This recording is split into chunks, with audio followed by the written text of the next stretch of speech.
नमस्कार दोस्तों, आप सभी का स्वागत है BHU वर्ल्ड के इस ऑनलाइन लर्निंग प्लेटफॉर्म पर। दोस्तों, BHU कैप्सूल कोर्स के रिगार्डिंग आज मैं इस वीडियो में आपसे बात करूंगा केमिस्ट्री के 10 क्वेश्चन जो कि 10 अलग अलग कॉन्सेप्ट से रिलेट करेंगे और उसमें जो इन्वॉल्व कॉन्सेप्ट्स होंगे वो भी मैं आपको इस वीडियो में बता दूंगा। दोस्तों, 10 क्वेश्चन हम सॉल्व करने से पहले मैं आपको कुछ बातें बता देना चाहता हूँ। देखिए, पहली चीज़ ये है कि आप सभी का एग्ज़ाम अब बहुत नज़दीक आ रहा है, तो आप लोगों के प्रैक्टिस के लिए एक हम लोगों ने सुपर टेस्ट जो है वो कंडक्ट करा रहे हैं हम लोग, जो कि फ्री, बिल्कुल फ्री ऑफ कॉस्ट है और इसको कोई भी जो है वो दे सकता है। और इसके जिसमें BSc मैथ, BSc बायो, इनके सबके टेस्ट जो हैं वो ओपन हो चुके हैं। BSc AG का कल टेस्ट ओपन हो जाएगा और जो हमारा BA का टेस्ट है वो आपको 9 सितंबर को ओपन हो जाएगा, ठीक है। और ऑलमोस्ट हर एक कोर्स के लिए है। इसके लिए आप हमारे वेबसाइट test.bhuworld.com पे जाएंगे तो खुद से सारी जानकारी प्राप्त कर सकते हैं, और नहीं तो आप चाहें तो डिस्क्रिप्शन बॉक्स में वीडियो दिया गया, वहां से भी आप देखकर सारी जानकारी प्राप्त कर सकते हैं। तो दोस्तों, इस वीडियो में आज हम लोग 10 क्वेश्चंस करेंगे केमिस्ट्री के, और जिसमें मैं आपका 2 क्वेश्चन जो है प्रीवियस ईयर का लूंगा आज, और आज के जो आपके 2 क्वेश्चंस होंगे वो आपके BSc AG के 2019 के 2 क्वेश्चंस होंगे, ठीक है। और मैं कोशिश करूंगा कि आपको सारे कॉन्सेप्ट्स भी बता दूं। तो चलिए वीडियो को स्टार्ट करते हैं बिना कुछ भी टाइम वेस्ट करते हुए। और हाँ, आप लोग कमेंट बॉक्स में अपनी प्रतिक्रिया जरूर दिया करिए, ठीक है, जिससे हमारा भी कॉन्फिडेंस बूस्टअप हो, और साथ ही साथ आप लोग और क्या चाहते हैं ये हमें कमेंट बॉक्स में आप जरूर बताएं। चलिए शुरुआत करते हैं। सबसे पहला क्वेश्चन जो कि हमारे एमीन चैप्टर से है, ये क्या कहता है, यहाँ पर देखिए क्वेश्चन पढ़ लीजिए। क्या कहता है कि ऐसा कौन सा एमीन है जो कि हाइजेनबर्ग रिएजेंट के साथ रिएक्ट नहीं करेगा, ठीक है। हाइजेनबर्ग रिएजेंट के साथ रिएक्ट नहीं करेगा। तो पहले हमें यह समझना पड़ेगा कि हाइजेनबर्ग रिएजेंट होता क्या है। तो ये रिएजेंट होता है आपका PHSO2Cl प्लस KOH, ठीक है। हाइजेनबर्ग रिएजेंट का 2 काम होता है, एक तो आपका सेपरेशन, ठीक है, दूसरा आइडेंटिफिकेशन। किसका? एमीन्स का। 1, 2, 3 डिग्री एमीन्स का सेपरेशन और आइडेंटिफिकेशन अगर हमें करना है, किसका? 1 डिग्री, 2 डिग्री, 3 डिग्री, इन एमीन्स का सेपरेशन और आइडेंटिफिकेशन जो है हम इस हाइजेनबर्ग रिएजेंट के माध्यम से कर सकते हैं। सबसे पहली बात आपको ये पता होनी चाहिए कि हाइजेनबर्ग रिएजेंट के साथ 1 डिग्री और 2 डिग्री एमीन जो होते हैं वो रिएक्ट करते हैं, ठीक है, लेकिन 3 डिग्री एमीन जो होता है वो रिएक्ट नहीं करता है। रीजन क्या होगा? देखिए, 1 डिग्री और 2 डिग्री एमीन में क्या है कि अगर आप देखेंगे, जैसे 1 डिग्री एमीन क्या होता है, ये होता है NH2, 2 डिग्री क्या होता है NH, कम से कम एक H तो प्रेजेंट है। लेकिन अगर आप 3 डिग्री एमीन की बात करोगे तो ये आपका कुछ ऐसा होता है, और 3 डिग्री एमीन में एक भी H नहीं प्रेजेंट है, H यहाँ पर नहीं प्रेजेंट है। इस वजह से आपका 3 डिग्री एमीन जो होता है वो कभी भी हाइजेनबर्ग रिएजेंट के साथ रिएक्ट नहीं करेगा। बाकी 1 डिग्री और 2 डिग्री आपके करते हैं, ठीक है। तो आपको बस ये ढूंढना है कि ऐसा कौन सी एमीन है जो आपकी 3 डिग्री है। कोई ना कोई एक 3 डिग्री है, बाकी सब 1, 2 डिग्री है, ठीक। उससे पहले मैं थोड़ा सा हाइजेनबर्ग रिएजेंट का ये थोड़ा सा बता देता हूँ कैसे हम लोग क्लासिफिकेशन, आइडेंटिफिकेशन करते हैं। देखिए, होता क्या है कि जैसे हमारा ये है PHSO2Cl प्लस KOH, ठीक। इस रिएजेंट को जैसे ही हम लोग, मान लीजिए हमारे पास एक मिक्सचर है जिसमें 1 डिग्री, 2 डिग्री और 3 डिग्री एमीन मौजूद है, ठीक है। जैसे ही आप इसमें डालेंगे तो होगा क्या? होगा ये कि 1 डिग्री जो होगा, जो 1 डिग्री एमीन होगी वो क्या होगी? सॉल्युबल हो जाएगी, ठीक। पेज को और नीचे कर लेते हैं। और जो आपका यहाँ पर 2 और 3 डिग्री है ये क्या हो जाएगा? इनसॉल्युबल हो जाएगा, ठीक है, पहले। अब इसमें क्या है, अब इसमें मैं HCl डालूंगा। HCl डालते ही क्या होगा? 2 डिग्री जो होगा अब सॉल्युबल हो जाएगा, और 3 डिग्री जो है आपका अभी भी सॉल्युबल नहीं होगा, क्योंकि 3 डिग्री तो रिएक्ट ही नहीं करता। वो पहले ही रिजल्ट आपको बता दिया था, insoluble, that is the soluble, sorry, soluble और इनसॉल्युबल हो जाएगा, ठीक। समझ गए इस बात को? तो कहने का क्या मतलब हुआ, कुल मिला के आपको 3 डिग्री पता करना है कि इसमें 3 डिग्री कौन है, फिर बाकी सारी कहानी जो है हमें अपने आप समझ में आ जाएगी। चलिए, ये मैं इस कोने में कर रहा हूं, ठीक है, ऑप्शंस वाला। देखिए जो पहला दिया गया वो नियोपेंटिल एमीन दिया गया। नियोपेंटिल क्या होता है, यही होगा आपका नियोपेंटिल एमीन। ये क्या है, ये तो 1 डिग्री है, ये तो आसानी से रिएक्ट कर जाएगी। आइसोप्रोपिल, आइसोप्रोपिल क्या होता है आपका CH3CH CH3NH2, ये भी आपका 1 डिग्री ही है, तो ये भी तो रिएक्ट कर जाएगा, इसमें कोई दिक्कत नहीं। अगला इसमें दिया गया आपका ट्राईएथिलेमीन। अब ट्राईएथिलेमीन तो हमें ऐसे ही बनाना पड़ेगा, ठीक है। ट्राईएथिलेमीन ये कैसा आपका 3 डिग्री, तो यही जो है आपका सही आंसर है, यही आपका रिएक्ट नहीं करेगा। बात करें चौथे की इथिल मिथिल एमीन की, तो ये कुछ नहीं है आपका, एक साइड इथिल लगा दीजिए, एक साइड मिथिल लगा दीजिए, ये 2 डिग्री है, ये भी रिएक्ट कर जाएगा। तो सिर्फ आंसर क्या हो जाएगा आपका यहाँ पर इस हिसाब से ट्राईएथिलेमीन, ठीक है। चलिए ये हुआ हमारा पहला क्वेश्चन, इससे रिलेटेड मैंने आपको सारी इंफॉर्मेशन दे दिया। हाइजेनबर्ग रिएजेंट क्या होता है, बाकी सारी चीजें आपको यहाँ पर समझ में आ गई होंगी। चलिए अब हम लोग इसमें चलते हैं अपने क्वेश्चन नंबर 2 पे। क्वेश्चन नंबर 2 भी हमारा ऑर्गेनिक का ही क्वेश्चन है, बढ़िया क्वेश्चन है। इससे मैं आपको RS नोमेनक्लेचर जो है वो मैं आपका क्लियर कर दूंगा, ठीक है। RS नोमेनक्लेचर हम लोग कैसे देखते हैं यहाँ पे,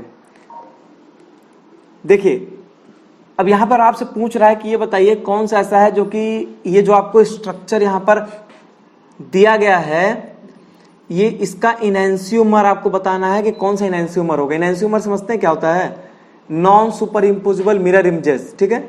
ऐसी मिरर इमेजेस जो कि सुपर इम्पोज ना करें, लेकिन इस कॉन्सेप्ट से तो आपको आंसर मिलने नहीं वाला है।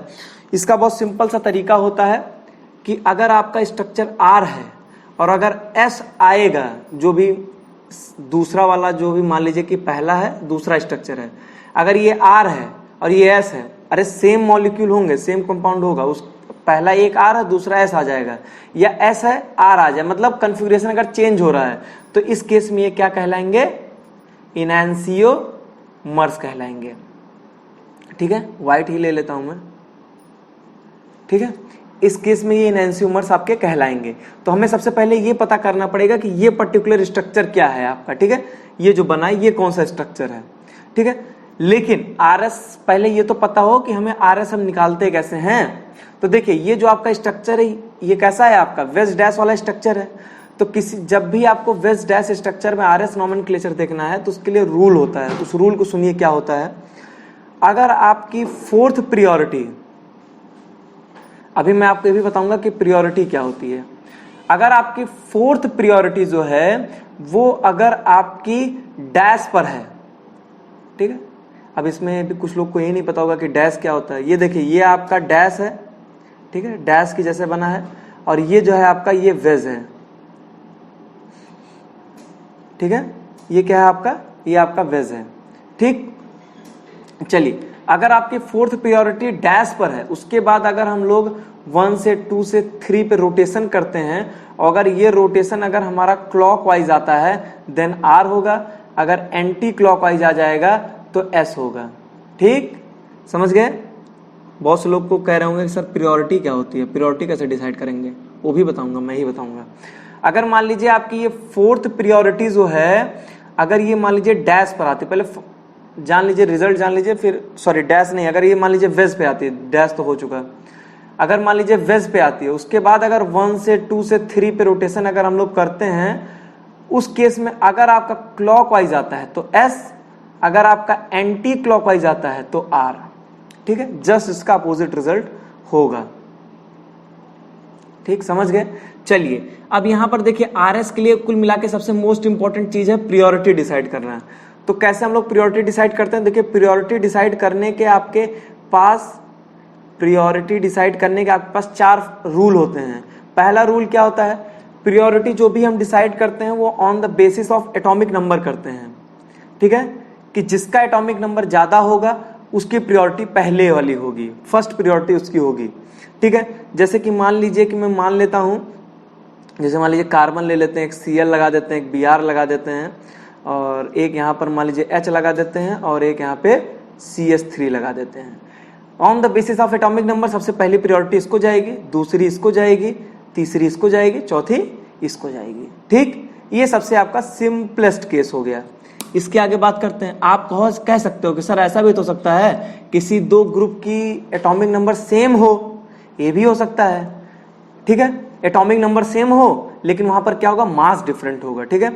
तो इफ लिख लीजिए यहां पर, if atomic number same and mass number जो है आपका वो क्या है, मास नंबर तो डिफरेंट ही होगा, मास नंबर डिफरेंट आएगा उस केस में। कुल मिला के मैं आइसोटोप की बात कर रहा हूं, मास नंबर डिफरेंट, देन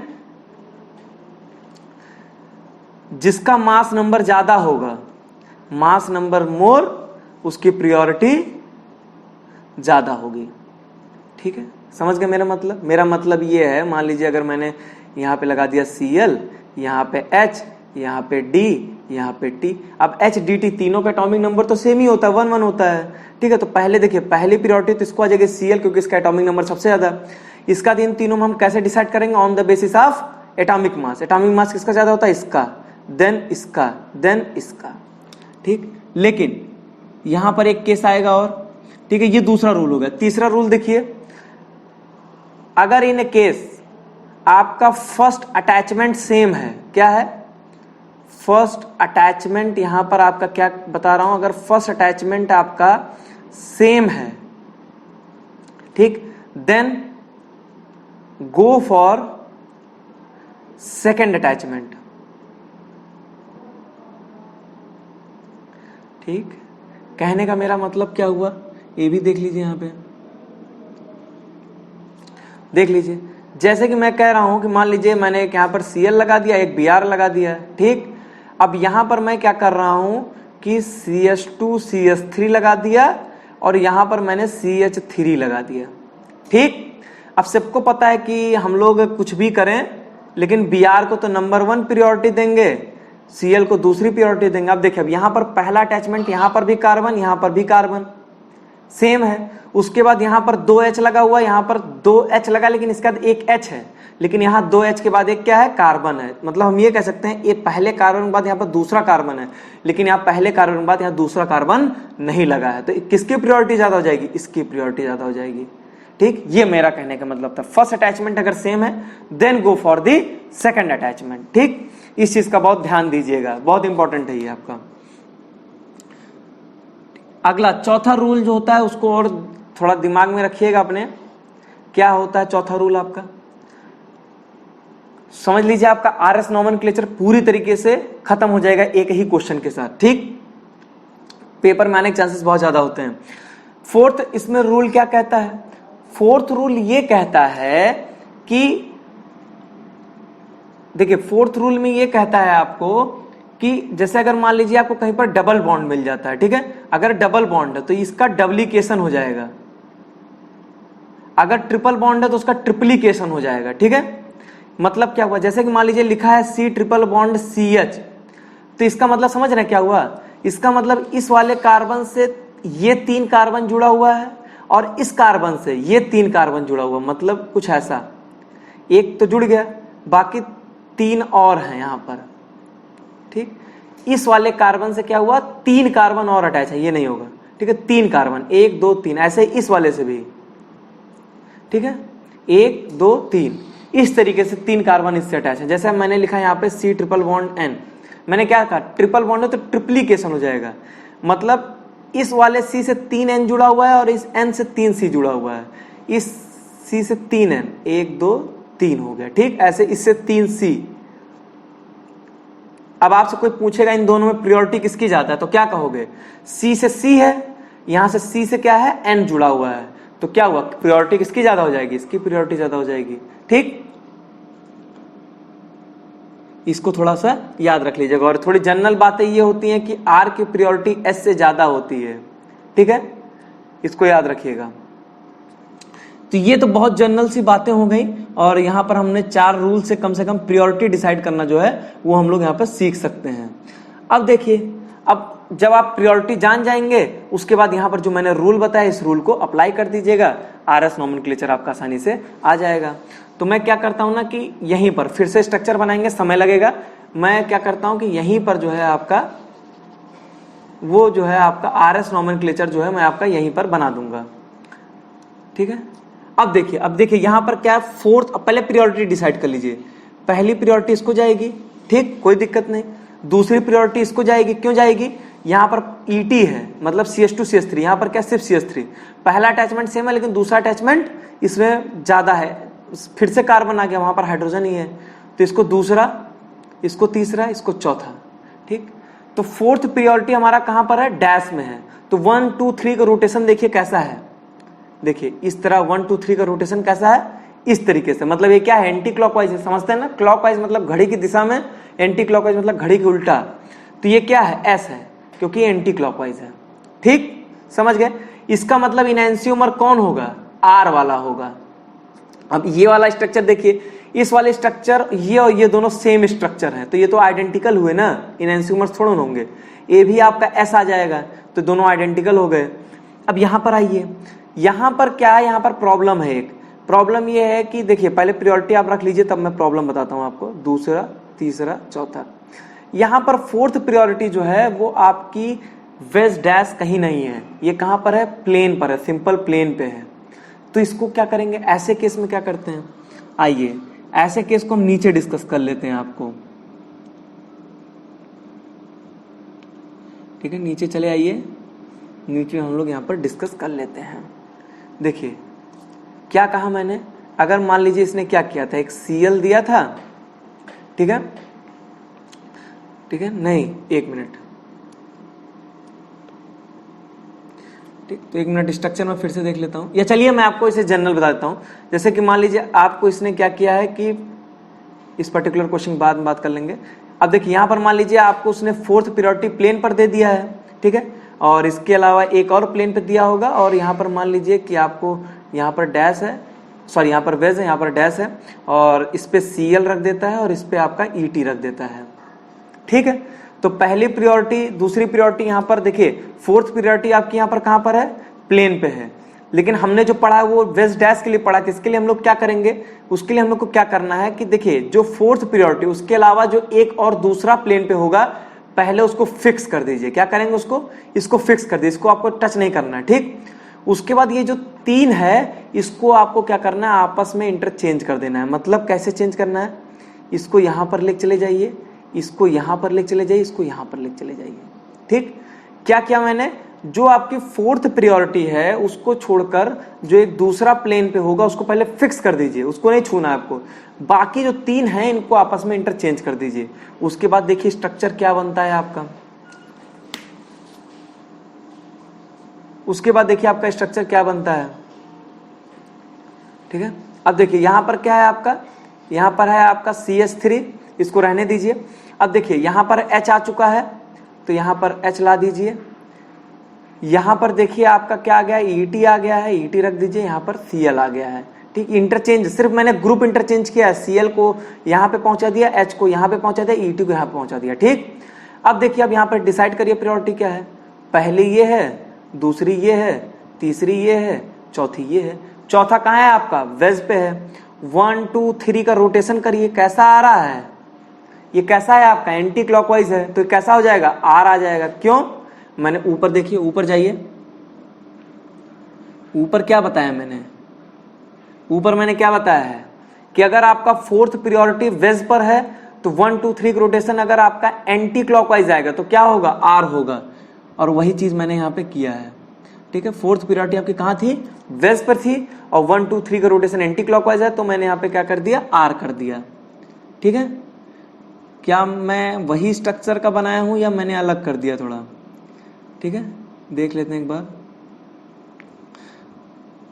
तो यहां पर मैंने वही बनाया था, ठीक है। तो उस हिसाब से, मेरे हिसाब से ये अगर आर आ रहा है तो यही आपका क्या हो जाएगा, आंसर हो जाएगा, ठीक है।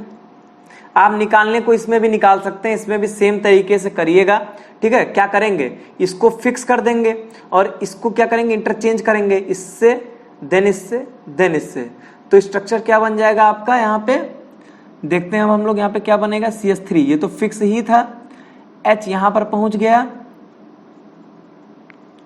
ET जो है आपका यहां पे पहुंच गया, और Cl जो है आपका यहां पहुंच गया। तो first priority, second priority, third priority, fourth priority, ये सब घुमा दीजिए। ये कैसा है आपका, एंटी क्लॉकवाइज है, और ये कहां पर है, डैश पर है, फोर्थ प्रायोरिटी डैश पर है, एंटी क्लॉकवाइज एस आएगा। तो ए भी एस तो ये दोनों आइडेंटिकल हो गए, ये दोनों आइडेंटिकल हैं, तो सिर्फ यही आपका इनएंशियोमर होगा, तो मतलब यही आपका रिजल्ट हो जाएगा। ठीक, समझ गए? ये बातें थी ऑरएस नोमेनक्लेचर से रिलेटेड। हाँ, एक चीज और याद रख लीजिएगा, ये तो मान लीजिए वेस्ट डैश पे आ गया, हो सकता है आपको फिशर प्रोजेक्शन में भी पूछ दिया जाए, कुछ इस तरीके से वाले आपने देखा ही होगा, इसमें भी आरएस पूछ सकता है। इसमें क्या होता है कि अगर आपकी फोर्थ प्रायोरिटी जो है, फोर्थ प्रायोरिटी अगर आपकी ये देखिए, ये क्या है आपका, ये वर्टिकल एक्सिस है और ये हॉरिजॉन्टल है। ठीक, तो अगर मान लीजिए आपकी फोर्थ प्रायोरिटी कहां पर है, वर्टिकल में है, वर्टिकल एक्सिस पे यहां पर अगर है, तो अगर हम 1 से 2 से 3 का मान लीजिए रोटेशन करते हैं तो क्या होगा, अगर मान लीजिए 1 2 3 का रोटेशन क्लॉकवाइज आता है तो आर, एंटी क्लॉकवाइज करते हैं तो एस। और ऐसे ही अगर फोर्थ प्रायोरिटी आपकी हॉरिजॉन्टल पर होगी, 1 2 3 का उस समय रोटेशन देखेंगे, तो अगर आपका क्लॉकवाइज आता है तो एस, एंटी क्लॉकवाइज आता है तो आर। ठीक, और यहां पर भी वैसे ही इनएंशियोमर डायस्टेरियोमर देख लेंगे, अगर आर है, आर का अगर सामने वाले स्ट्रक्चर का एस हो जाएगा तो इनएंशियोमर है, नहीं तो इनएंशियोमर नहीं है वो। ठीक, चलिए, तो इस क्वेश्चन में काफी मेरा समय चला गया आपका, ठीक है, लेकिन आपका पूरा आरएस नोमेनक्लेचर जो यहाँ पे क्लियर हो गया। चलिए, अब हम लोग अपने अगले क्वेश्चन पे चलते हैं, क्वेश्चन नंबर 3 पे। ये भी अगेन ऑर्गेनिक का क्वेश्चन है, ऑर्गेनिक का क्वेश्चन है, और इसमें क्या पूछ रहा है, इसमें आपको बताना है rate of nucleophilic addition in case किस में होगा। देखिए, न्यूक्लियोफिलिक एडिशन बहुत बढ़िया एक तरीके से बताता हूं मैं आपको। आप क्या करने जा रहे हो, न्यूक्लियोफाइल ऐड करने जा रहे हो ना। न्यूक्लियोफाइल क्या होता है, इलेक्ट्रॉन रिच स्पीसी है, ठीक है, इलेक्ट्रॉन रिच है। तो अगर इलेक्ट्रॉन रिच है तो ये कहां पर ऐड होना चाहेगा, आप बताइए। इलेक्ट्रॉन रिच तो इलेक्ट्रॉन डेफिशिएंट स्पीसी पे तो जाके ऐड होना चाहेगा। इलेक्ट्रॉन रिच कहां ऐड होना चाहेगा, यहां लिख लीजिए want to add, want to add, add. ठीक, कहां पर ऐड होना चाहेगा, इलेक्ट्रॉन डेफिशिएंट पे। मतलब कहने का यह है कि जो इलेक्ट्रॉन डिफिशियंसी जितनी ज्यादा होगी, न्यूक्लियोफिलिक एडिशन उतना ही ज्यादा होगा। ठीक, अब जो कार्बोनिल का केस होता है, आप उसमें देखिए, कार्बोनिल वाला जो आपका कार्बन होता है, इसमें देखिए क्या है, इस तरह हो सकता है। ठीक, यहां पे पॉजिटिव चार्ज, ऑक्सीजन पे नेगेटिव चार्ज। पॉजिटिव चार्ज आने का मतलब क्या होता है कि इलेक्ट्रॉन डिफिशियंसी काफी ज्यादा है। ठीक, ये बात ठीक है। अब लेकिन क्या है, इस इलेक्ट्रॉन डिफिशियंसी, यहां पर न्यूक्लियोफाइल ऐड होना चाहेगा, लेकिन अब यहां पर हो सकता है कोई ग्रुप प्रेजेंट हो। ठीक, अब अगर ये ग्रुप आपका अगर इलेक्ट्रॉन विथड्रॉइंग ग्रुप हुआ, इलेक्ट्रॉन विथड्रॉइंग ग्रुप क्या करेगा, इलेक्ट्रॉन्स को खींचेगा। तो ऑलरेडी ये इलेक्ट्रॉन डिफिशिएंट था, इलेक्ट्रॉन विथड्रॉइंग ग्रुप और खींचेगा, तो नेट क्या हो जाएगा, यहां पर इलेक्ट्रॉन डिफिशियंसी जो होगी वो इंक्रीज हो जाएगी। लेकिन अगर कार्बोनिल कार्बन में अगर मैं ये करता हूं, यहां पे पॉजिटिव है और यहां पर मैं कोई इलेक्ट्रॉन डोनेटिंग ग्रुप लगा देता हूं, ठीक है, जैसे कि मान लीजिए CH3 मैंने लगा दिया, वो क्या करेगा, और इलेक्ट्रॉन देगा। इलेक्ट्रॉन देने से क्या होगा, यहां पर इलेक्ट्रॉन डिफिशियंसी थी, तो इलेक्ट्रॉन डिफिशियंसी क्या हो जाएगी आपकी, इलेक्ट्रॉन डिफिशियंसी यहां पर आपकी डिक्रीज हो जाएगी। तो फिर न्यूक्लियोफाइल क्यों ही यहां ऐड करना चाहेगा, बिल्कुल नहीं ऐड होना चाहेगा। तो यही सेम कॉन्सेप्ट आप अप्लाई करिए अपने इस क्वेश्चन में। समझ गए कि इलेक्ट्रॉन रिच स्पीसी होता है न्यूक्लियोफाइल, ऐड कहां करना चाहेगा, इलेक्ट्रॉन डिफिशिएंट पे। बढ़िया हो कि और इलेक्ट्रॉन डिफिशियंसी वहां पर आ जाए। कैसे आएगी इलेक्ट्रॉन डिफिशियंसी, जब EWG ग्रुप जुड़ा होगा। ठीक, अब देखिए, जैसे यहां पर हम लोग बात करते हैं B वाले कार्बोनिल कार्बन और A वाले कार्बोनिल कार्बन पे।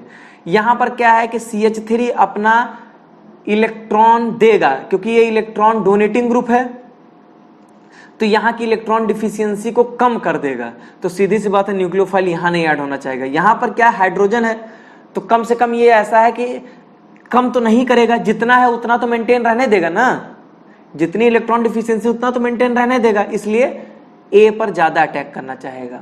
ठीक, ऐसे ही मान लीजिए, ऐसे ही मान लीजिए, आप में क्वेश्चन बहुत आता है ये बात का, कि आपसे पूछता है कि भैया बताओ कि HCHO है और CH3COCH3 है। ठीक, बताइए न्यूक्लियोफिलिक एडिशन किसमें ज्यादा होगा? सीधी सी बात, इसमें ज्यादा होगा। इसमें जितनी इलेक्ट्रॉन डिफिशियंसी है वो कम से कम मेंटेन तो है। यहां पर दोनों CH3 ग्रुप इसको इलेक्ट्रॉन देके इसकी इलेक्ट्रॉन डिफिशियंसी को खा डाले तो इसकी तो न्यूक्लियोफिलिक एडिशन तो वैसे ही कम हो जाएगी। ऐसे ही मान लीजिए मैं आपको एक क्वेश्चन दूं, जैसे कि ये देखिए, ये OR यहां पर डाल दूं, ठीक, और ऐसे ही यहां पर डबल बॉन्ड हो और यहां पर मैं आपको क्या डाल देता हूं, मान लीजिए यहां पे मैंने CN डाल दिया।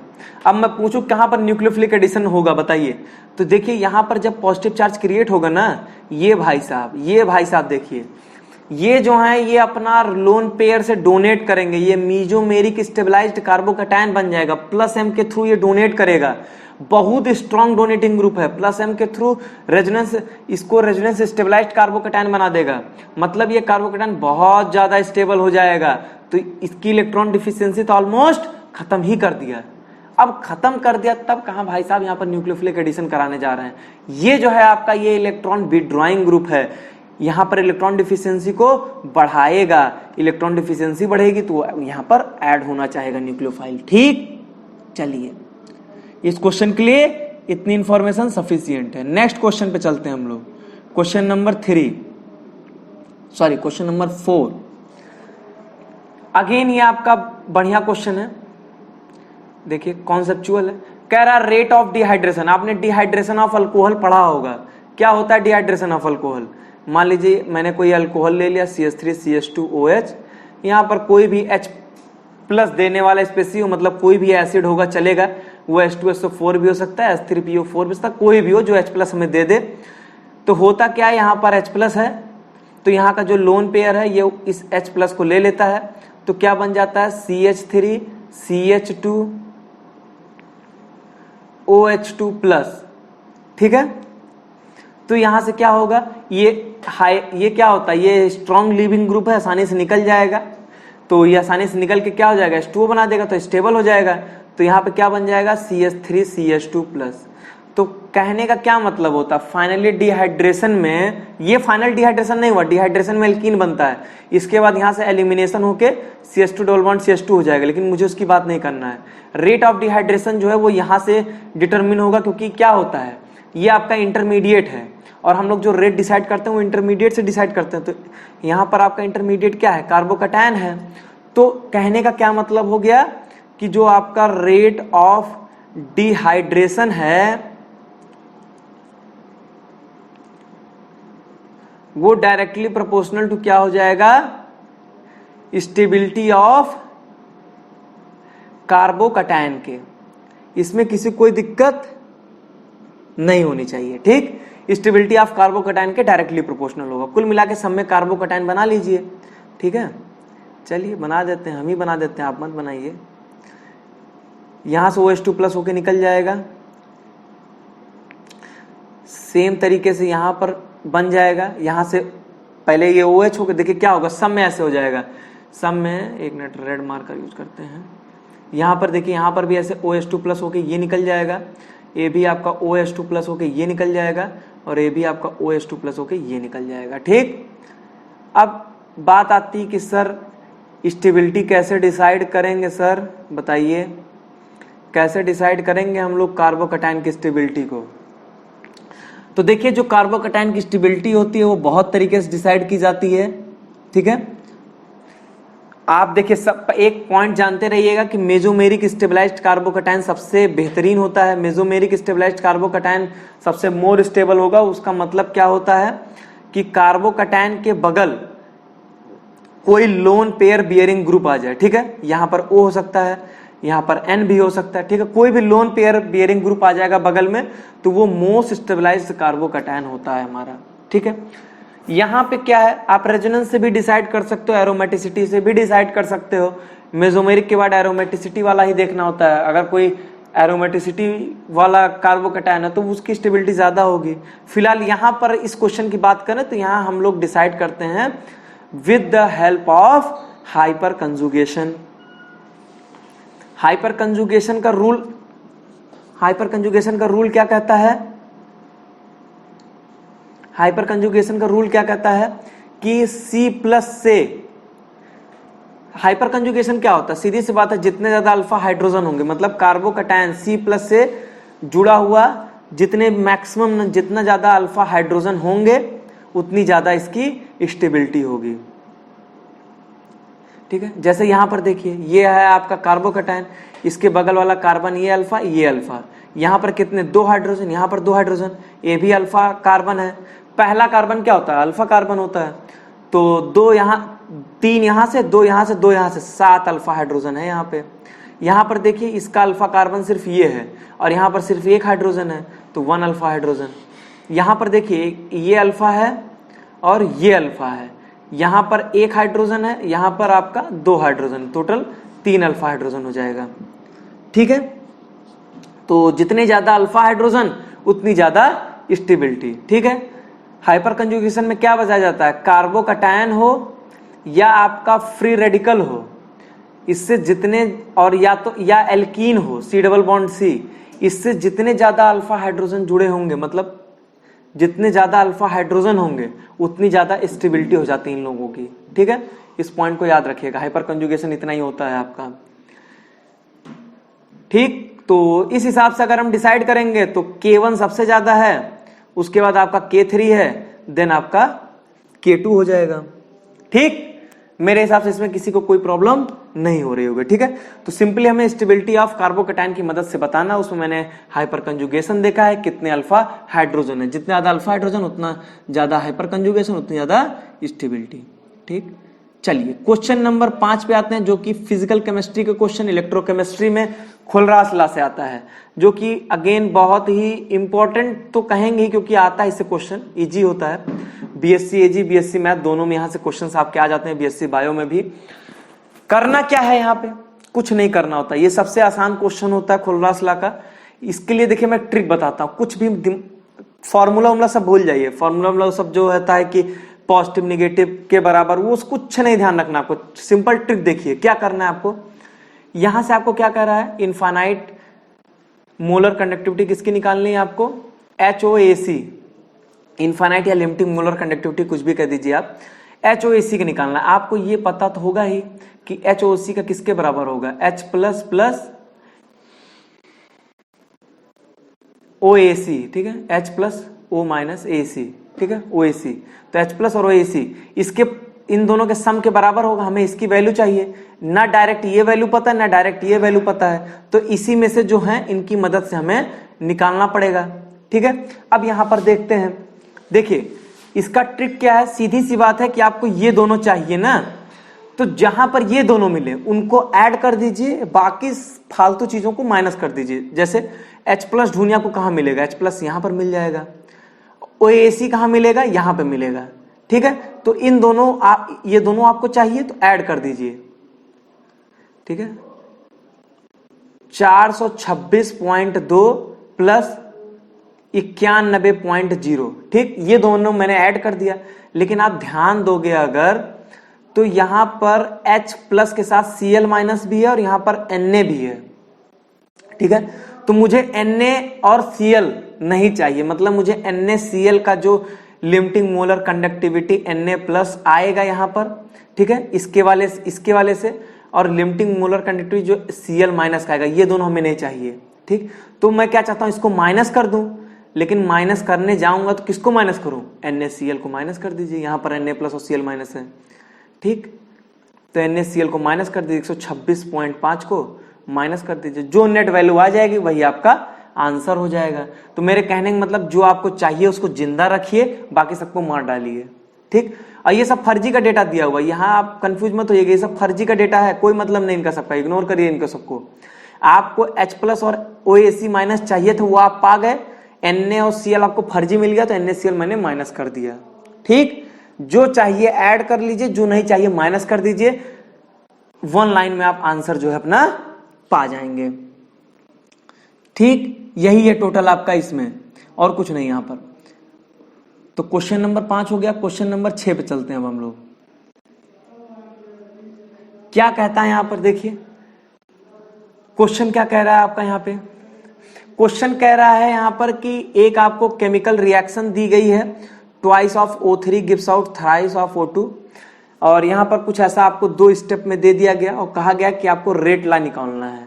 ठीक है, तो सबसे पहली बात तो एक कॉन्सेप्ट ये जानिए कि जो आपका स्लो स्टेप होता है वही आपका रेट डिटरमाइनिंग स्टेप होता है, RDS, रेट डिटरमाइनिंग स्टेप। जो हम लोग रेट निकालते हैं वो हमेशा हम लोग स्लो स्टेप से निकालते हैं। रेट क्या होता है, rate is equals to rate constant लिख लीजिए, और ठीक है जो स्लो स्टेप है उसे से निकालना है हम लोगों को। ठीक है, तो रेट क्या होता है, rate is directly proportional to जो आपका रिएक्टेंट होगा उसका जो रिएक्टेंट के कंसंट्रेशन और उसकी पावर में, अगर यहां पर कोई स्टोइकियोमेट्री होगी तो उसको हम लोग पावर में चढ़ा देते हैं। यहां 1 है इसलिए नहीं चढ़ाएंगे, कुछ भी नहीं करेंगे। ठीक है, तो यहां पर O आ जाएगा और यहां पर O3 आ जाएगा। ठीक, जो आपका स्लो स्टेप था मैंने वहां के रिएक्टेंट को उठा के उनका कंसंट्रेशन यूज कर लिया। यही होता ही है, rate is equal to rate constant, और जो भी आपका रेट डिटरमाइनिंग स्टेप है वहां क्या है उसके रिएक्टेंट को मैंने उसका कंसंट्रेशन है यहां पर यूज कर लिया। स्टोइकियोमेट्री में 1 था इसलिए यहां पर 1 आ जाएगा। लेकिन आपको जो रिएक्शन लिखा है आपको क्या दिया गया, आपको twice of O3 gives out thrice of O2, इसका रेट लॉ आपको निकालना था, इसका आपको रेट लॉ फाइंड करना है। और इसका रेट लॉ फाइंड करना है मतलब आप में ये जो, ठीक है, आपको इसका रेट लॉ फाइंड करना है। ठीक है, तो इसमें कहीं पर भी ये क्या कहते हैं आपका ऑक्सीजन सिंपल O जो है O तो है नहीं, इसका मतलब O हमारा इंटरमीडिएट था, O इंटरमीडिएट है भी, आप खुद से भी देख सकते हैं। यहां था O, यहां से O बना, तो ये O क्या है, इंटरमीडिएट है, तो इसको हमें हटाना पड़ेगा। इसको हम कैसे हटाएंगे ये देखिए, ये आपको इक्विलिब्रियम वाली रिएक्शन दी गई है ना, तो इस रिएक्शन में आप इक्विलिब्रियम कांस्टेंट का यूज कर लीजिए। इक्विलिब्रियम कांस्टेंट क्या हो जाएगा, O2 का कंसंट्रेशन, O का कंसंट्रेशन अपॉन O3 का कंसंट्रेशन। ठीक, ये हो जाएगा। ठीक, अब यहां से हम लोग ऑक्सीजन का कंसंट्रेशन निकाल सकते हैं, वो कितना आ जाएगा, K into O3 upon O2। होगा कि नहीं होगा बताइए, कोई दिक्कत इसमें किसी को, कोई प्रॉब्लम नहीं सर, कोई दिक्कत नहीं। ठीक, तो यहां पर ये जो आपने निकाला है इसी को ले जाके आप यहां पे पुट कर दीजिए, तो R इज इक्वल टू क्या आ जाएगा, K इंटू, इसको K डैश कर दीजिए। ठीक है, यहां पे जो मैं निकाला K डैश, कांस्टेंट से कोई फर्क नहीं पड़ेगा, तो K इंटू K डैश, और यहां पे क्या आ जाएगा, O3 आ जाएगा अपॉन O2, और यहां पर O3 है ही। ठीक है, तो यहां पर आपका फाइनल अब क्या बन जाएगा, देखिए, अब देखिए आपका आंसर भी आ चुका है। तो यहां पर R इज इक्वल टू क्या आ जाएगा, K into K dash O3 की पावर 2 O2 की पावर -1। ठीक है, यही आपका फाइनल रेट ला एक्सप्रेशन होगा, और ये आपको कहीं ना कहीं आंसर में मिल भी जाएगा, और मेरे हिसाब से ये आपको सेकंड ऑप्शन मिल रहा होगा। ठीक, ठीक है, तो ये आपका यहाँ पर ये क्वेश्चन हो गया। ठीक है, तो इस चीज का हमेशा याद रखिएगा कि स्लो स्टेप जो था वो रेट डिटरमाइनिंग स्टेप होगा, वहां से हम लोग रेट ला अपना लिख सकते हैं, लेकिन वहां पर हमें ये भी ध्यान देना होता है कि जो हमारी मेन रिएक्शन है, ठीक है, कभी भी इंटरमीडिएट के फॉर्म में आपका रेट ला नहीं आएगा। ठीक है, ये जो आपकी रिएक्शन है उन्हीं के, या तो O3 या तो O2, इन्हीं के टर्म्स में आपका आंसर आएगा, तो वही यहाँ पर मैंने यहाँ पर आपका आंसर आया भी है। ठीक है, तो अगर कभी भी आपका कोई इंटरमीडिएट आएगा तो इंटरमीडिएट को हम लोग इस तरह इक्विलिब्रियम की रिएक्शन की मदद से हटा सकते हैं। ठीक है, कुछ नहीं करना, बस इक्विलिब्रियम कांस्टेंट ले लीजिए और फिर उसकी वैल्यू वहां से निकाल के पुट कर दीजिएगा, हो जाएगा आपसे। ठीक है, चलिए अब यहां पर हम लोग चलते हैं अपने अगले क्वेश्चन की तरफ। Question number 7 theoretical based question है, आसान है, थोड़ा सा इसको ध्यान देंगे तो आपसे हो जाएगा। इसमें पूछ रहा है फ्रैंकल शॉर्ट के डिफेक्ट के से रिलेटेड ये क्वेश्चन है। कह रहा है कि ऐसी सॉलिड लैटिस बताइए कि जिसमें कैटायन और एनायन अगर दोनों हटा दिए जाएंगे तो उस लैटिस के डिफेक्ट को हम लोग क्या बोलेंगे। तो देखिए ये होता है आपका शॉर्ट की डिफेक्ट होता है। शॉर्ट के डिफेक्ट में आपके क्या होते हैं कि इक्वल नंबर ऑफ कैटायन और एनायन दोनों जो होते हैं वो छोड़ देते हैं। देखिए मैं इसको बताता हूं आपको, दो प्रकार के डिफेक्ट होते हैं जो कि बहुत मेन है, क्वेश्चन इससे अक्सर आता रहता है। पहला यह है कि आपका शॉर्टकी डिफेक्ट, ठीक है। शॉर्टकी डिफेक्ट में क्या होता है कि आपका कैटायन और एनायन जो होता है एक इक्वल नंबर ऑफ कैटायन, हाँ यहां पर लिख लीजिए, equal number of cation and anion, दोनों जो होते हैं वो इक्वल नंबर ऑफ कैटायन और एनायन दोनों अपनी जगह छोड़कर वहां से डिफ्यूज्ड आउट ऑफ क्रिस्टल हो जाते हैं, ठीक है। यहां पर क्या लैंग्वेज यूज की जाती है, डिफ्यूज्ड आउट ऑफ क्रिस्टल, मतलब आपके क्रिस्टल से जो है वो बाहर निकल जाते हैं, equal number of cation and ion. अच्छा, तो इसके कुछ रिजल्टेंट निकलेंगे। पहला क्या होगा, जो यहाँ पर आपकी इलेक्ट्रिकल न्यूट्रलिटी है वो मेंटेन रहेगी, सीधी सी बात है। अगर एक पॉजिटिव एक नेगेटिव दोनों चला गया तो इलेक्ट्रिकल न्यूट्रलिटी जो होगी आपकी, न्यूट्रलिटी जो होगी यहाँ पर आपकी मेंटेन रहेगी, लेकिन डेंसिटी जो होगी वो तो डिक्रीज हो जाएगी, क्योंकि एक कैटायन और एक एनायन निकल चुका है, तो डेंसिटी जो है आपकी वो यहाँ पर क्या होगी, आपकी डिक्रीज हो जाएगी। और ये पाया किस में जाता है, जिसमें हाई आयनिक कैरेक्टर होता है, मतलब हाई कोऑर्डिनेशन नंबर जिनमें होता है उनमें ये पाया जाता है, ठीक है। High coordination number, high ionic in nature, ठीक है, ionic in nature, high ionic in nature. जैसे जैसे आपका NaCl है, NaBr है, ठीक है, सॉरी NaCl है, KCl है, RbCl है, ठीक है, CsCl है। और एक बात और बहुत अच्छे से याद रखिएगा कि एक चीज होता है आपका AgBr। AgBr में क्या होता है आपका, AgBr जो होता है इसमें आपका फ्रैंकल एंड शॉर्टकी दोनों होता है, ठीक, बात समझ गए, ठीक है। चलिए अब यहीं पर अगर हम लोग फ्रैंकल डिफेक्ट की बात करें, इसका आंसर फिलहाल शॉर्टकी ही है, लेकिन देखिए फ्रैंकल डिफेक्ट भी हम लोग बात कर लेते हैं। क्या होता है फ्रैंकल में, क्या होगा कि आपका जो स्मॉल आयन होता है यूजुअली कैटायन, ठीक है, small ion that is the cation, वो अपनी जो उसकी पोजीशन होती है उसको छोड़कर कहीं आपके क्रिस्टल में कहीं और जाके बैठ जाएगा, ठीक है, जिसको कहा जाता है कि इंटरस्टेसिस पे कहीं पर जाकर आपका वो बैठ जाएगा, ठीक है। तो कैटायन जो होता है अपनी यूजुअल पोजीशन छोड़कर कहीं और जाके बैठ जाएगा। तो सीधी सी बात है कि यहाँ पर डेंसिटी पे तो कोई फर्क पड़ने नहीं वाला है, ठीक है, इलेक्ट्रिकल न्यूट्रलिटी मेंटेन रहने वाली है, डेंसिटी पे भी कोई फर्क नहीं पड़ेगा, क्योंकि जैसे क्या है, जैसे मान लीजिए A+B-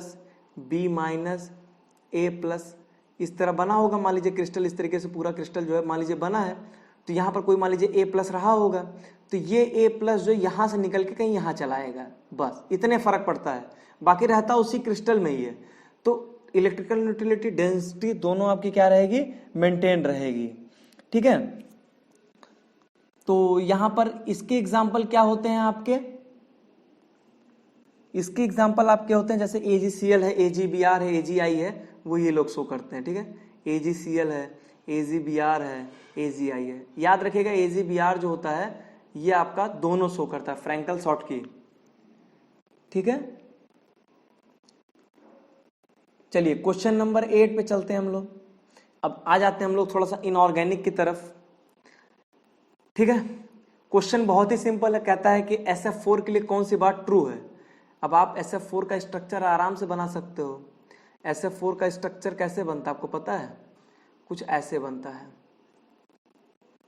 देखिए सीधी सी बात है कि 4 बॉन्ड हो गया, ठीक है, यहाँ पे 4 बॉन्ड बन चुका है, इसकी वैलेंसी कितनी होती है 6, ठीक है, तो इसका मतलब 4 बॉन्ड हो चुका है, तो एक लोन पेयर लगा दें, 4 बॉन्ड पेयर और प्लस एक लोन पेयर, ठीक है।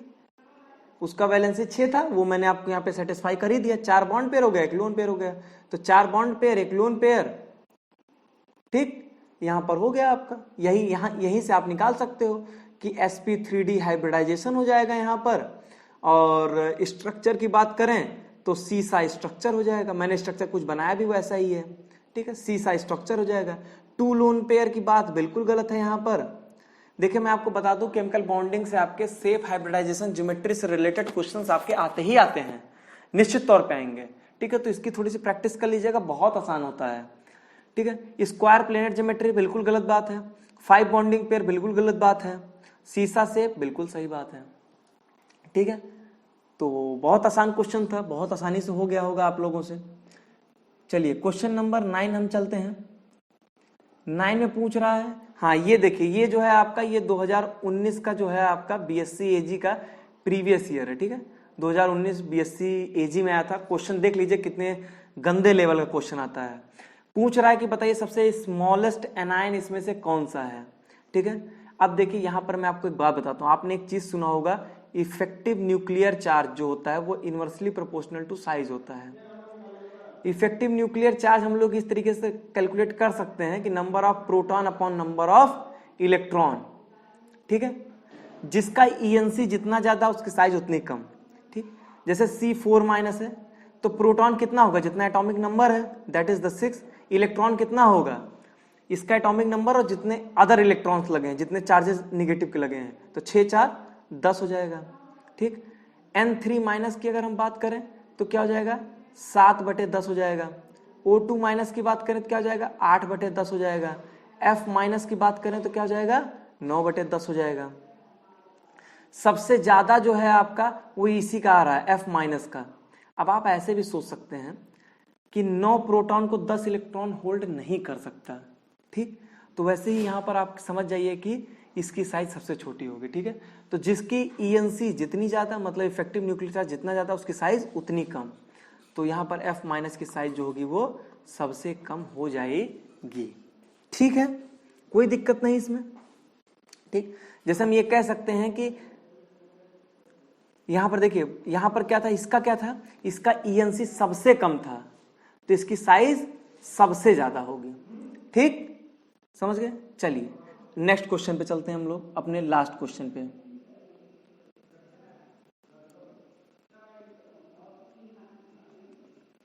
क्वेश्चन नंबर 10, ये देखिए मैंने वहीं से सीधा सीधा स्क्रीनशॉट ले लिया है, वहां पे जो आपके बीएससी एजी के ही 2019 के पेपर में आया था। ये देखिए ये क्वेश्चन जो है ये आपका आ रहा है कहां से, ऑक्सो एसिड ऑफ फास्फोरस। देखिए ऑक्सो एसिड जो है वो फास्फोरस, सल्फर, क्लोरीन इन तीनों का होता है। और देखिए ऑक्सो एसिड में क्या है ना, कि मैंने ऑक्सो एसिड अपने लेक्चर में जब 5 क्वेश्चन सीरीज चलती थी, आपने नहीं देखा है तो हमारे प्लेलिस्ट में आप जाके देख सकते हैं। जब सीरीज चलती थी तो उसमें मैंने एक लेक्चर में पूरा ऑक्सो एसिड ऑफ फास्फोरस जो मैंने पढ़ाया था। लेकिन मैं सोच रहा हूँ कि यहाँ पर भी आपको थोड़ा सा यहाँ पर आपका मैं क्लियर कर दूँ, ठीक है। क्योंकि अगर आप फास्फोरस का ऑक्सो एसिड सीख जाएंगे तो आपके लिए सल्फर क्लोरीन का ऑक्सो एसिड पढ़ने में कोई दिक्कत नहीं होगी।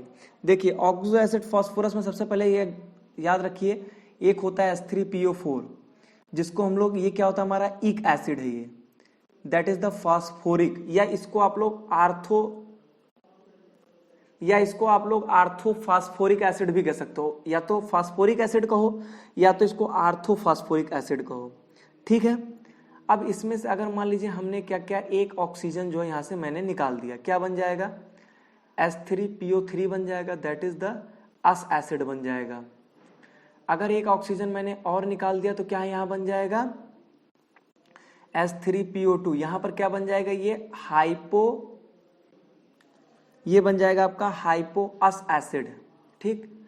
एक ऑक्सीजन अगर मैंने यहां पर ऐड कर दिया, क्या बन जाएगा, H3PO5, ठीक है। इसको हम लोग क्या कह देंगे, इसको हम लोग कह देंगे पर इक एसिड, ठीक है, पर फास्फोरिक एसिड। यहां से हम लोग क्या कर सकते हैं, देखिए यहां से हम लोग को 2 काम कर सकते हैं, पहला क्या दूसरा क्या। ये देखिए ये एक सीरीज याद कर लेंगे, बाकी सारी सीरीज आप खुद से बना सकते हैं, ठीक है। बहुत इंपॉर्टेंट होता है, इसके स्ट्रक्चर बहुत इंपॉर्टेंट होते हैं, इनके स्ट्रक्चर से आपके क्वेश्चंस आते हैं, ठीक है। पूछेगा किसमें पीपी का लिंकेज होगा, किसमें पीओ कितना बॉन्ड है, पीओएच कितना बॉन्ड है, पूछ सकता है, कुछ भी पूछ सकता है, सबका स्ट्रक्चर आपको पता होना चाहिए, ठीक है। जैसे अब देखिए इक एसिड में यहां पर हम क्या कर सकते हैं कि मान लीजिए अगर हमने H3PO4 में से एक वाटर मॉलिक्यूल निकाल दिया, तब यहां पर क्या बन जाएगा, यहां पर बन जाएगा आपका HPO3, एक मिनट, ठीक है। यहां पर क्या बन जाएगा आपका HPO3, तो ये क्या बन जाएगा आपका, ये बन जाएगा आपका, इसको हम लोग क्या नाम देंगे, मेटाइक एसिड। अब ए भी हो सकता है, हम ए भी करें, ट्वाइस ऑफ H3PO4 में से एक वाटर मॉलिक्यूल निकाल दें, ए भी हो सकता है।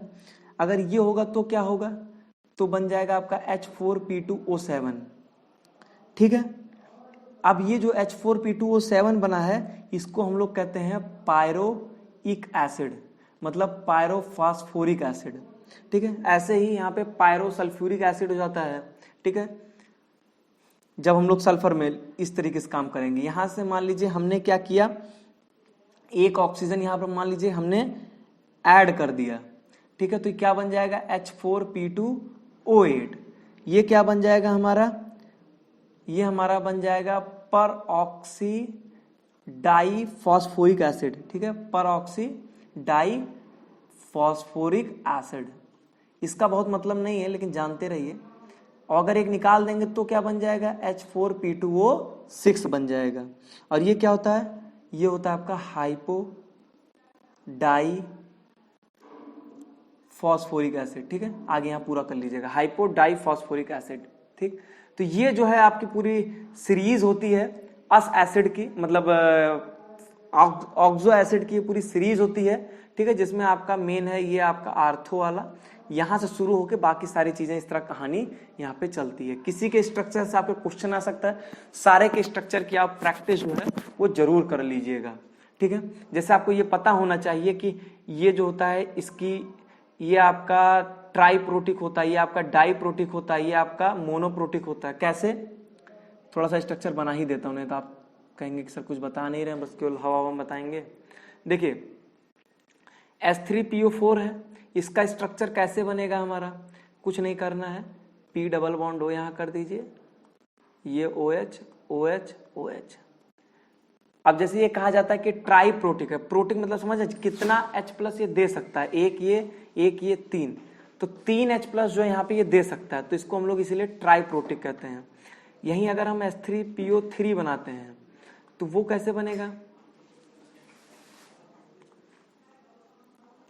देखिए ये बनाया मैंने, यहां पर 2 ही मिल सकता है हमें H+ यहां 2 ही मिलेगा, इसको थोड़ा हम तोड़ देंगे, PH बॉन्ड नहीं तोड़ेंगे, OH बॉन्ड तोड़ सकते हैं। ठीक है, तो इसकी ये डाइप्रोटिक, ये ट्राइप्रोटिक। ऐसे ही आपका जो यहाँ पर हाइपोफॉस्फोरस एसिड था दैट इज द H3PO2, ये क्या है P double bond O H H OH, यही बनेगा।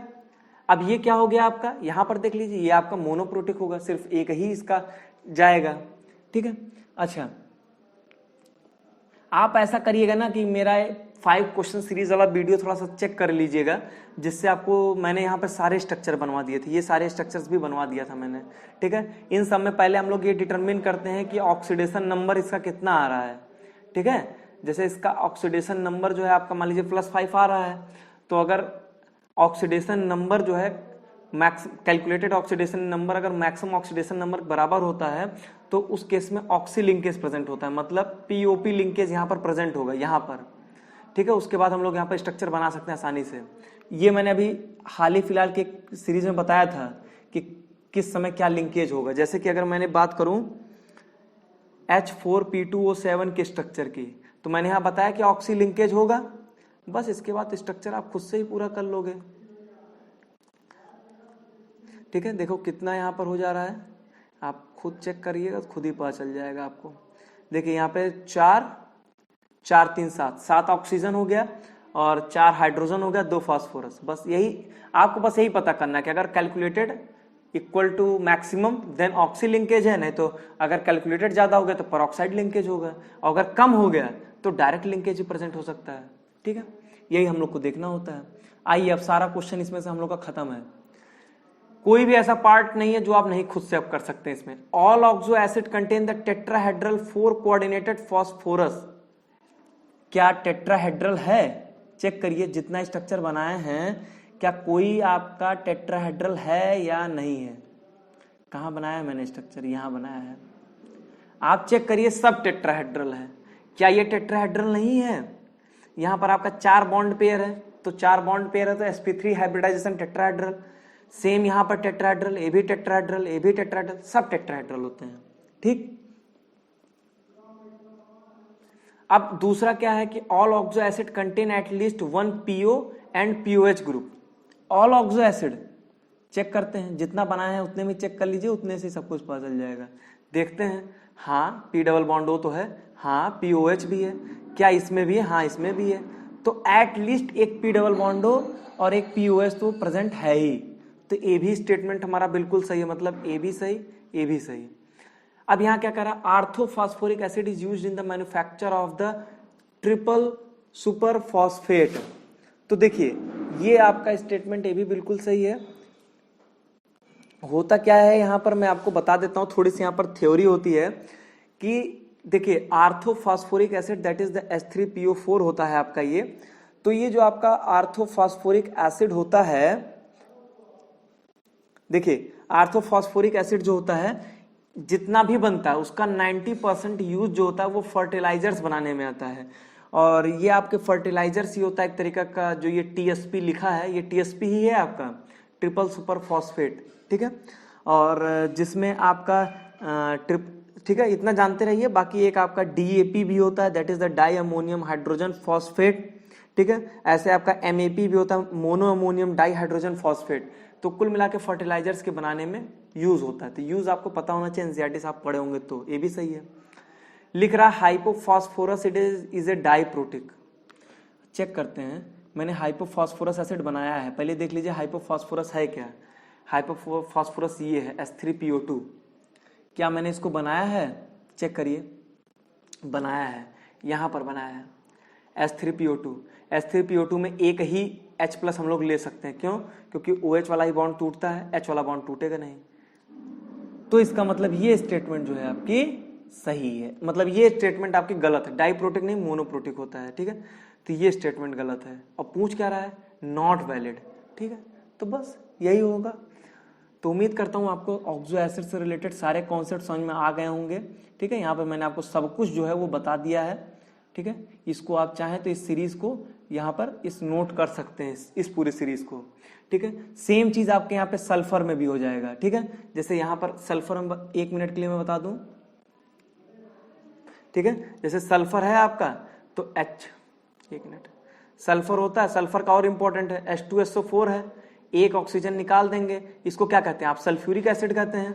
इसके बाद H2SO3 बनेगा, इसको सल्फरस एसिड कहते हैं। एक और ऑक्सीजन निकाल देंगे तो क्या बन जाएगा? H2SO2 बन जाएगा, इसको क्या कहेंगे? हाइपोसल्फरस एसिड, ठीक है। Sulphuric, sulphurous, hypo. अगर एक ऑक्सीजन यहां मान लीजिए आप दे देते हैं, दैट इज द H2SO5 अगर आप दे देंगे तो क्या हो जाएगा? पर सल्फ्यूरिक एसिड, ठीक है। क्या कहेंगे हम लोग इसको? पर सल्फ्यूरिक, इसको क्या कहेंगे आप लोग? पर सल्फ्यूरिक एसिड, ठीक है। बस ऐसे ही यहां पर आगे भी प्रोसीड कर सकते हैं। बस ऐसे यहां कर लीजिएगा, twice of H2SO4 minus water कर देंगे तो यहां पर आपका क्या बन जाएगा? H2H2O7 बन जाएगा, ठीक है। ये क्या हो जाता है आपका? ओलियम है ये आपका, ओलियम, जो कि क्या होता है? पायरोसल्फ्यूरिक एसिड, ठीक है। बस सेम ऐसे ही आपका यहाँ पर क्लोरीन भी हो जाएगा, ठीक है।